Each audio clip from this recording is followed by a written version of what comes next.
जय श्री राधे कृष्ण। आप सभी का हमारे YouTube चैनल पे बहुत बहुत स्वागत है। आइए सुनते हैं मार्गशीर्ष मास गुरुवार महालक्ष्मी व्रत की कथा। मार्गशीर्ष यानी कि अग्रहण मास में प्रत्येक गुरुवार को जितने भी गुरुवार का दिन होता है उतने दिन जो कि महालक्ष्मी व्रत को रखा जाता है। इस व्रत को रखने से माता लक्ष्मी की कृपा प्राप्त होती है, जिससे कि धन धान्य माता सभी प्रकार के मनोरथों को पूर्ण करती है तथा दुख और कष्ट को दूर करती है तथा सुख और समृद्धि का आशीर्वाद प्रदान करती है। तो आइए सुनते हैं मार्गशीर्ष मास गुरुवार महालक्ष्मी व्रत की कथा। तो बोलिए प्रेम से महालक्ष्मी माता की जय। माता महालक्ष्मी के अनेक रूप तथा अनेक नाम हैं। भूतल में वे छाया, शक्ति, तृष्णा, शांति, जाति, लज्जा, श्रद्धा, कांति, वृत्ति, स्मृति, दया, तुष्टि, माता अधिष्ठात्री एवं लक्ष्मी के रूप में स्थित है। उन्हें प्रणाम करते हैं। कैलाश पर्वत पर पार्वती, क्षीर सागर में सिंधु कन्या, स्वर्गलोक में महालक्ष्मी, भूलोक में लक्ष्मी, ब्रह्मलोक में सावित्री, ग्वालों में राधिका, वृंदावन में राजेश्वरी, चंदन वन में चंद्रमा, चंपक वन में गिरजा, पद्म वन में पद्मा, मालती वन में मालती, कुंद वन में कुंददंती, कीर्तिकी वन में सुशीला, कंद वन में कंदमाला, राजप्रसाद में राजलक्ष्मी और घर में गृह लक्ष्मी, इन विभिन्न नामों से माता जानी जाती है। इस तरह सर्वथा सर्वभूत में सुपरिचित माता श्री महालक्ष्मी की यह कथा अब सब श्रवण करेंगे। भारतवर्ष के सौराष्ट्र देश में द्वापर युग की यह कहानी हुई। सौराष्ट्र में उस समय भद्रश्रवा नाम के राजा थे। वे बड़े पराक्रमी राजा थे। 4 वेद, 6 शास्त्र, 18 पुराणों का उन्हें ज्ञान था। उनकी रानी का नाम जो कि सूरत चंद्रिका था। रानी दिखने में सुंदर और सुलक्षणा थी तथा पतिव्रता थी। उन दोनों को 7 पुत्र तथा उनके बाद एक कन्या का वरदान मिला था। कन्या का नाम श्यामबाला था। एक बार महालक्ष्मी जी के मन में आया कि जाकर उस राजा के राजप्रसाद में रहे। इससे राजा को 2 गुना धन दौलत की प्राप्ति होगी और वह इस धन दौलत से अपनी प्रजा को और सुख दे पाएगा। गरीब के घर अगर रहे और उसे धन दौलत प्राप्त हो तो वह स्वार्थी की तरह केवल अपने ऊपर ही खर्चा करेगा। यह सोचकर श्री महालक्ष्मी जी ने बूढ़ी ब्राह्मण स्त्री का रूप धारण किया। हाथ में लाठी लिए लाठी के सहारे रानी के द्वार तक पहुँचे। यद्यपि उन्होंने बूढ़ी औरत का रूप धारण किया था, पर उनके चेहरे पर देवी का तेज था। उन्हें देखते ही एक दासी सामने आई। उसने इनका नाम धाम, काम, धर्म पूछ डाला। वृद्ध ब्राह्मणी का रूप धारित माता लक्ष्मी ने कहा, बालिके, मेरा नाम कमला है। मेरे पति का नाम भुवनेश है। हम द्वारिका में रहते हैं। तुम्हारी रानी पिछले जन्म में एक वैश्य की पत्नी थी। वह वैश्य गरीब था। दरिद्रता के कारण हर रोज घर में झगड़े होते थे तथा उनका पति रोज उसे मारता था। इन बातों से तंग आकर वह घर छोड़कर चली गई तथा जंगल में खाली पेट भटकने लगी। उसकी इस दुर्दशा पर मुझे दया आई। तब मैंने उसे सुख संपत्ति देने वाली श्री महालक्ष्मी की कथा सुनाई। मेरे कहने पर उसने श्री महालक्ष्मी का व्रत किया। श्री महालक्ष्मी प्रसन्न हुई।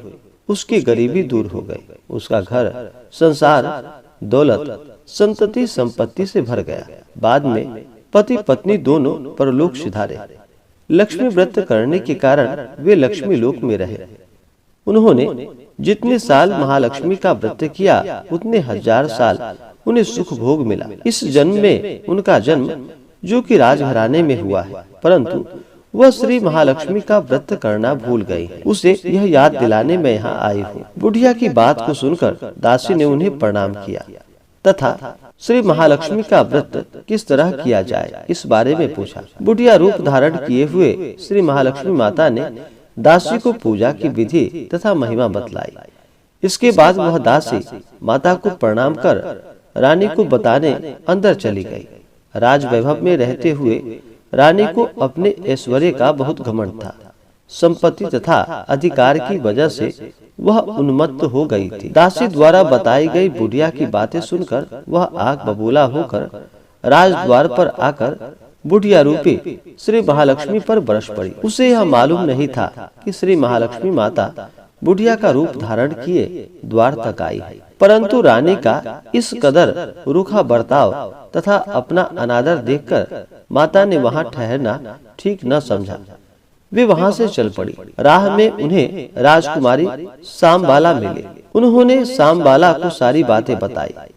सांबाला ने अपनी ओर से श्री महालक्ष्मी माता से क्षमा मांगी।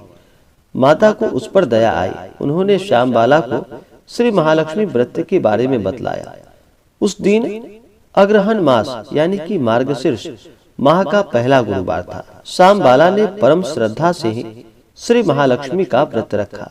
फलस्वरूप राजा सिद्धेश्वर के सुपुत्र मालाधर से उसका विवाह हुआ। वह धन दौलत ऐश्वर्य वैभव से मालामाल हो गई। पति के साथ ससुराल में आनंद से दिन बीतने लगा। इधर श्री महालक्ष्मी का रानी पर प्रकोप हुआ। फलस्वरूप राजा भद्रश्रवा का राज्य एवं राजो कारोबार नष्ट हो गया। यहाँ तक कि खाने की लाले पड़ गए।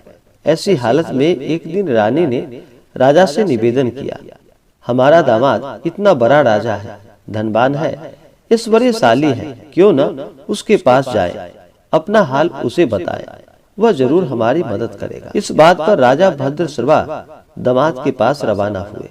राज में पहुंचकर एक तालाब के किनारे थोड़ी देर विश्राम करने के लिए ठहरे। तालाब से पानी लेते आते जाते दासियों ने उन्हें देखा। उन्होंने विनम्रता से उनकी पूछताछ की। जब उन्हें मालूम हुआ कि वे रानी सांबाला के पिता हैं, तो दौड़ते हुए जाकर उन्होंने रानी को सारी बातें बताई। रानी ने दासी के हाथ राज परिधान भेजकर बड़े ठाठ से उनका स्वागत तथा आदर सत्कार किया, खान पान करवाया। जब वे लौटने लगे तो सोने के मोहरों से भरा घड़ा दिया। राजा भद्रश्रवा जब वापस लौटे तो उन्हें देखकर रानी सूरज चंद्रिका खुश हुई। उन्होंने सोने की मोहरों से बड़े घड़े का मुंह खोल दिया, पर हाय भगवान, घड़े में धन के बदले कोयले मिले। यह सब श्री महालक्ष्मी जी का प्रकोप से हुआ। इस प्रकार दुर्दशा में अपने और कई दिन बीत गए। इस बार रानी स्वयं अपनी कन्या के पास गई। वह दिन अग्रहण माह का अंतिम गुरुवार था। सांबाला ने श्री महालक्ष्मी का व्रत किया, पूजा की, अपनी माता से भी व्रत करवाया। इसके बाद रानी अपने घर आई। श्री महालक्ष्मी का व्रत रखने पर उसे फिर से अपना राजपाट, धन दौलत, ऐश्वर्य प्राप्त हुआ। वह फिर से सुख शांति आनंद में जीवन बिताने लगे। कुछ दिनों के बाद राजकन्या सांबाला अपने पिता के घर आई। उसे अपने घर देखकर सूरज चंद्रिका को पुरानी बातें याद आ गई। यह कि सांबाला ने अपने पिता को घड़ा भर कोयला दिया था और उसे तो कुछ भी नहीं दिया था।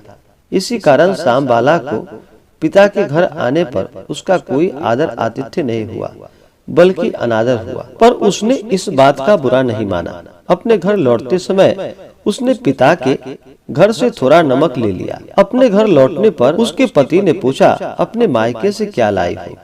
इस पर उसने जवाब दिया, वहाँ का सार लाई हो। पति ने पूछा, इसका मतलब क्या हुआ? सांबाला ने कहा कि थोड़ा धीरज रखे, सब मालूम हो जाएगा। उस दिन सांबाला ने सारा भोजन नमक डाले बिना बनाया और परोसा। पति ने खाना चखा। सारा खाना नमक बिना था, इसलिए स्वाद न आया। फिर सांबाला ने थाली में नमक डाला, इससे सारा भोजन स्वादिष्ट लगने लगा। तब सांबाला ने पति से कहा कि यही वह मायके से लाया हुआ सार। पति को उसकी बात सही लगी। फिर वह दोनों हंसी मजाक करते हुए भोजन करने लगे। कहा गया है कि इस तरह जो कोई श्रद्धा भाव से श्री महालक्ष्मी की पूजा करे, उसे माता की कृपा प्राप्त होती है, सुख संपत्ति शांति प्राप्त होती है। परंतु यह सब प्राप्त होने पर माता की पूजा को भूलना नहीं चाहिए। हर गुरुवार को व्रत पाठ अवश्य करना चाहिए। इस तरह श्री महालक्ष्मी की महिमा भक्तों की मनोकामना पूरी करती है। इस प्रकार मार्गशीर्ष मास बृहस्पति महालक्ष्मी व्रत कथा पूर्ण हुई। तो बोलिए प्रेम से माता महालक्ष्मी की जय। तो आशा करता हूँ कि यह जानकारी आपको अच्छा लगा हो। ऐसे ही ज्ञान वर्धक जानकारियाँ प्राप्त करने के लिए हमारे इस चैनल पे अगर आप नए हैं तो चैनल को लाल बटन दबा करके सब्सक्राइब करें साथ में बेल आइकन घंटी को दबाएं ताकि मेरी वीडियो का नोटिफिकेशन आपको समय से मिलता रहे। वीडियो को लाइक करें, शेयर करें। सुखी रहे और स्वस्थ रहे। जय श्री राधे कृष्ण। धन्यवाद।